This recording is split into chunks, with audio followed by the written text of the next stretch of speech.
shoes. This is how to use Onnit steel clubs. So I like these for their versatility. You can use them to help improve grip strength, shoulder stability, and there's a bunch of movements you can do with them. So these are 5-pound clubs.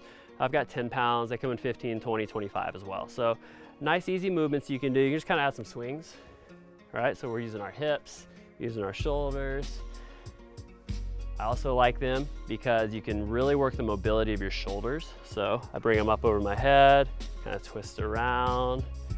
This helps protect the shoulders. Take them out just to your full capability. Don't force anything, but you're having to control the motion through this full range. Rotating out, back, and in. If you're really feeling fancy, you can get into like a lunge position. Punching out, in, coming up.